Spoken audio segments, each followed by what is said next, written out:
Hey, how's it going, guys? Phil here. So, I did the 2.5 hour long overview of Shaman archetypes yesterday. This is currently day 3 of Rastakhan's, but I didn't have time to record this supplementary video yesterday. So, basically, I just want to go over kind of what we did all of yesterday in the really long Evolve and Aggro Shaman video, but, in a much shorter, easier to digest video. So you're going to get a lot of the same information, just not any of the games. And, you get all the information in one place. During that video, we learned stuff as we went. So different content appeals to different people, and I like doing both. So, we have both the long form content and these supplementary videos. Essentially, what we did is we took lists from day 1 and day 2 of Rastakhan's Rumble in the Aggro Evolve Shaman archetype. We got all these lists from the curated list over at the Hearthstone subreddit of pro and streamer deck lists. And essentially what we did is we took 4 lists, we played a couple games each of them, really learned, what works, what doesn't in this archetype. And so the first one we used was Jackie Chan's list. This list was relatively light on early game. It's trying to run Zap to combo with Thunderhead, and essentially your swing turns are against like an aggro or mid-range deck are like turn 4 and 5, because you're able to go with Thunderhead, Voltaic Burst, Zaps, generate a lot of 1/1s, use things like Flame Tongue to buff those up, get lots of trades. And then in the late game you go into, former champ evolves, Fungal Mancer evolves. At any point you can unstable evolution, and then next turn Krag'Wa and get a million unstable evolutions back. And it turns out that that combo gives you a lot of gas. One of the things that Evolve Shaman had issues with in the past is they don't really have that much card draw, and so essentially being able to turn any minion into like an 8 or 9 mana threat by Krag'Waing a ton of unstables, you can do that for like 5, 6 turns in a row, and it gets really out of control. So with Jackie's list, it was going for kind of this like middle ground approach between an Evolve Shaman and like a tokeny aggro Shaman. It was testing out the Thunderhead interactions. It runs a Bloodlust as a finisher. Um, but what we learned with Jackie's list is that just getting a ton of 1/1s, at least in the early stages of this meta, doesn't do a whole lot. They're okay with trading with Flame Tongue and stuff, but you don't have enough token synergy in this list. With something like Zentimo, if you're running tokens, you want to really be running like Wind Fury, Rockbiter. This list would probably benefit from like an Electra to help your Bloodlust out. Um, Maybe running 2 Bloodlusts and cutting some of this early game. Essentially, we played like 5 or 6 matches with Jackie's list, and it felt really bad. I think we only won one, and we didn't really get to pop off as much as you would expect with a list like this. Essentially, it came down to the fact that it's early game. It has one drop, because Voltaic Burst doesn't really count as a 1 drop, because that's more of a combo card, and then you really only have 1 2 drop. So your early game in this list was just so lacking that you just kind of lost, because you weren't making up for your early game being bad with like higher threat late game. Instead, you were running the weird Thunderhead interactions, which trying to make all this work into one deck kind of fell flat. But then we moved on to a very different list, the RDU Evolve Shaman list, and this is where the disconnect between different lists of this archetype went. Essentially, you could go for either a more tokeny aggressive style, or you went for a more Shutterwalk mid-range style that also happens to run some of the Evolve stuff. Um, a common point in all of these lists is that they actually run Thrall Deathseer, and while I agree that, Thrall Deathseer is obviously like one of the key cards for Evolve Shaman just by the eye test, because his entire identity is based around the evolution effects. Um, in the Shutterwalk versions, he's typically not that great. Your threats are okay in one, so RDU's list runs 5 1-drops. It's a really good early game package. It has 4 elementals to synergize with your Kalamos, and it really counts as 6 because you get the flame elementals as well. So your Kalamos very rarely goes unused with its battle cry. But having this much early game, this little package of these 5 1-drops is really strong, it turns out. Because right now, early game for more control lists is kind of lacking. Firefly is, one of the best 1-drops that's ever been printed, so it's going to go in there. Glacial Shard, especially when you have the Shutterwalk synergy, is really good. And then with the new set, we got Serenite Taskmaster. And in this list, you're much more mid-rangey. You're not trying to zoo people down with Bloodlust and stuff like that.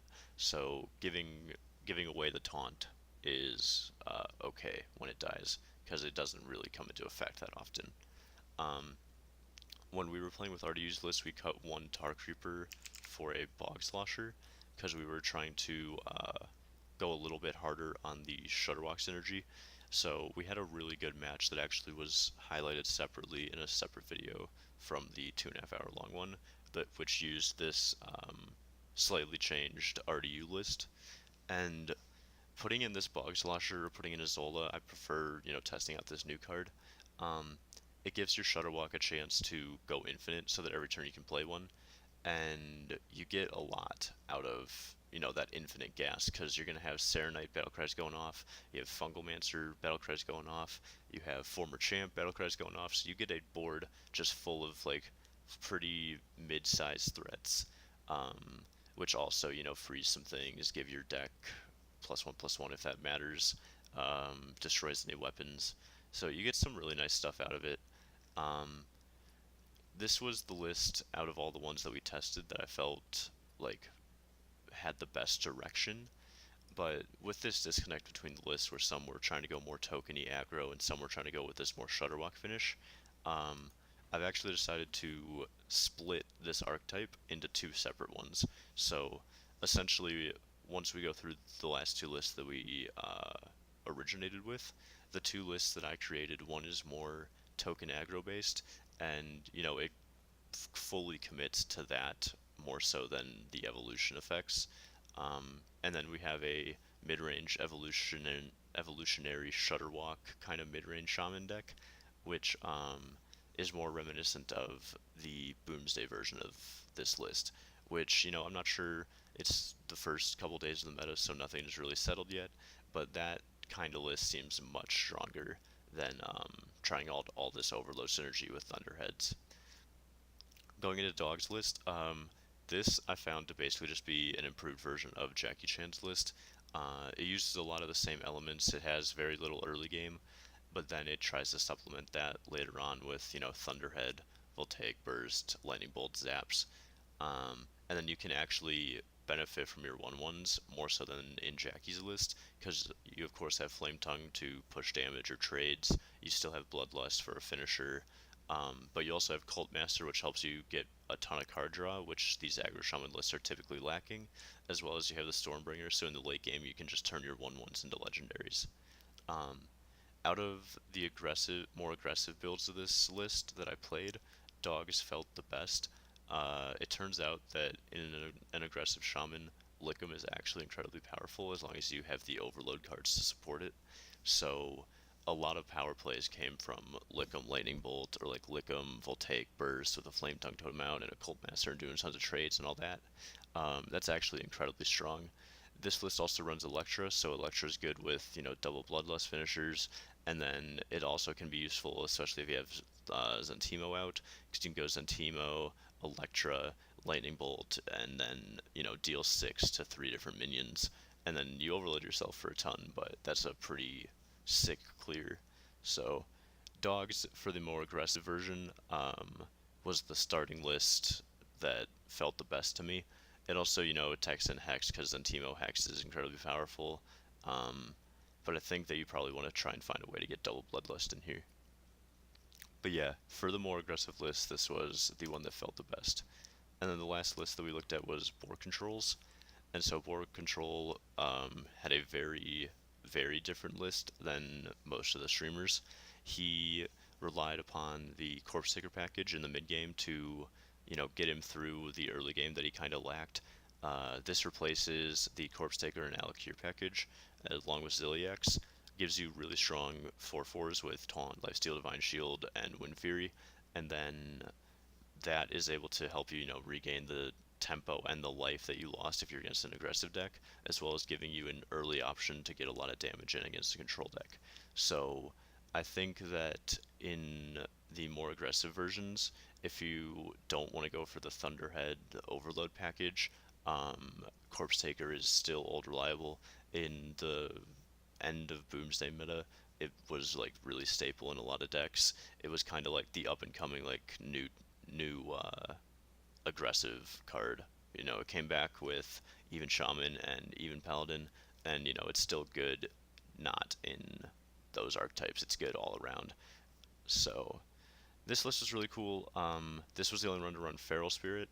Feral Spirit actually feels pretty okay, especially now because if you Feral Spirit on 3, you overload for 2, so on your turn 4 you have 2 mana, but now you have Lickum, which is a 3/3 weapon because you're overloaded, and that helps maintain board control really well. And it helps you, keep your 2/3s alive so that you can use them with Fungal Mancer or Flame Tongue Totem or Unstable Evolution, stuff like that. Um, his list also ran double Rainatoads. Rainatoads is a card which seems really powerful, actually. It At first I didn't think it was going to be that good, but with something like Unstable Evolution, just getting a large board of mid-sized threats is really, really strong. And then if, they survive, you can thrall them, and that's a pretty big push. So I think that board control's list was really interesting. I still like RDU's more control-y list. A lot of the problems with this archetype is that if you're going for this middle ground between aggressive and evolved shaman, or if you're doing kind of like board controls list, you don't have really any tools to come back from a losing position. So that's what I like about RDU's list. You ran a Tar Creeper, which sometimes gets buffed by Keliseth. You ran double Lightning Storm, Hagatha. A lot of these lists only run Hagatha, and then some of them don't even run that. So basically what we learned is that this archetype is actually probably more suited to become two different archetypes. And so thinking about that, I decided to make beginning lists for each. So with Midrange Evolve, Shutterwalk, Finisher, um, that kind of style of list, we decided to borrow the RDU package of 1-drops. You always run unstable because you're going to be, evolving and trying to get infinite unstables with Krag'Wa. One of the lists, I think it was board controls, ran double Big Bad Voodoo, and Big Bad Voodoo is essentially only good with Sentimo, because like dream case scenario, you want to have a big board, you make like, some decent threats, use Sentimo, and then you Big Bad Voodoo after you do all your evolves, and you give your Big Bad Voodoo to all 3 of your big targets. So it really helps the problem that Evolve Shaman has, where if it goes too wide on the board, it can just get cleared with uh, like a Frost Nova Doomsayer or like a Twisting Nether or something like that. Some of those like harder removals. Um, this helps because even if you somehow get cleared, you still are going to have some really massive threats, and it really puts the pressure on your opponent to have a very strong answer or freeze. Um, we're running double Bog Slosher to get more chances to get Serenites in our hand and then play more Serenites, because essentially, you play a Serenite, you play a second Serenite, you play Bog Sloshers, play more Serenites, so your Shutterwalk, when you eventually play it, is going to summon more copies of itself, and that gives you a higher chance to then Bog Slosher one of your Shutterwalks and be able to do the same thing next turn. Um, and getting those like infinite boards, because even if you Hagatha, these are going to be 6/6s, 7/7s. If you Bog Slosher it, it'll be an 8/8 or a 9/9, depending on how Keliseth buffs and stuff like that all worked out. So you're getting a fairly big board even if they do get Hagatha wiped, and you're able to do that turn after turn as long as your combo doesn't miss. So I liked upping the chance that our combo worked. And then even though, we don't have the OTK with life drinkers and stuff like that, like some of the more like Shutterwalk variants of the deck do, we get to freeze 2 things. We get infinite 6/6s or 8/8s or whatever it turns out to be. And just being able to do that turn after turn is incredibly powerful. Um, I decided to test out this Rain to Toes interaction more. I think in this list I actually end up cutting the Thrall Deathseer, because the Thrall Deathseer Battlecry can turn off your Shutterwalk, and so I thought it would be better to, instead of whenever you Shutterwalk, to, get some copies and then evolve them into 8/8s. I liked the idea to more consistently just have this board of Hagatha or of Shudderwalks that also freeze. So I did not put in Thrall Deathseer, but I think that if you're going to be running the Rain of Toads, Thrall Deathseer makes a lot more sense. Just because, it puts a lot of threats on board, and then if they survive till next turn, you're able to make a really big swing.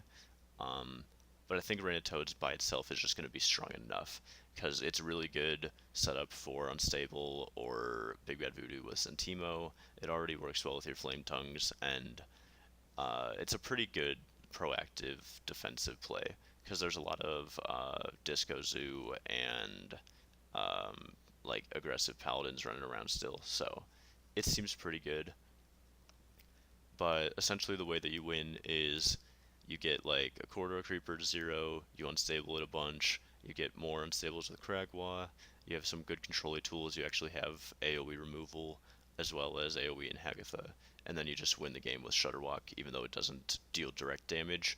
The idea is that you get so many Shudderwalks that just every turn you refill your board, and it's incredibly difficult to deal with that kind of recurring board.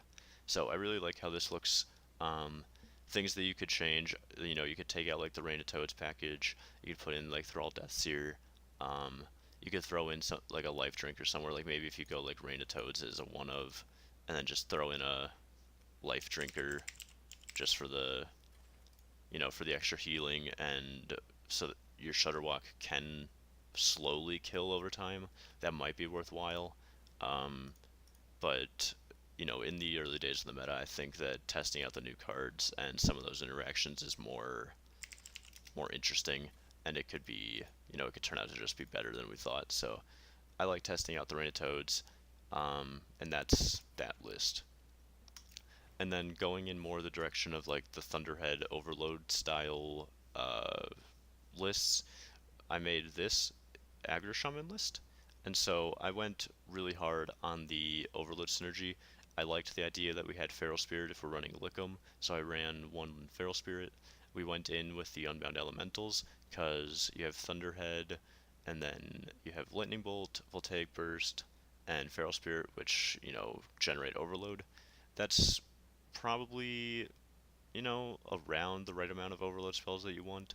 You could try and fit in something like Lava Burst, just for more burn and also more Overload synergy.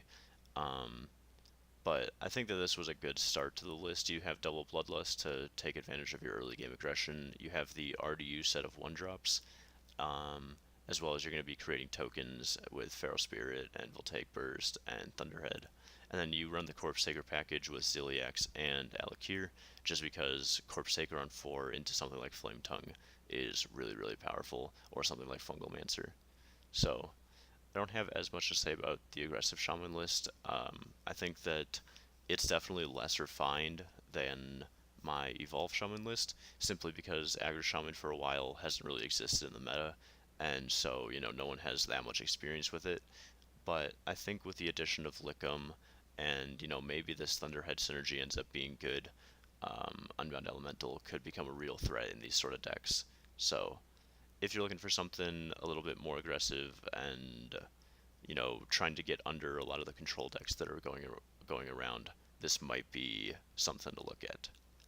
But yeah, so essentially that's what we learned and went over yesterday in the Evolve and Aggro Shaman stream. So in case you don't want to sit through 2.5 hours of gameplay and slowly making decisions and learning, I hope that this serves as like a nice platform just to have some lists to go off of. I'm going to link both the deck codes for mine lists as well as the Hearthstone links for the 4 lists which we went over, and so all those are going to be in the description if you want to check those out. And yeah, good luck in the new meta, guys. Thanks for watching.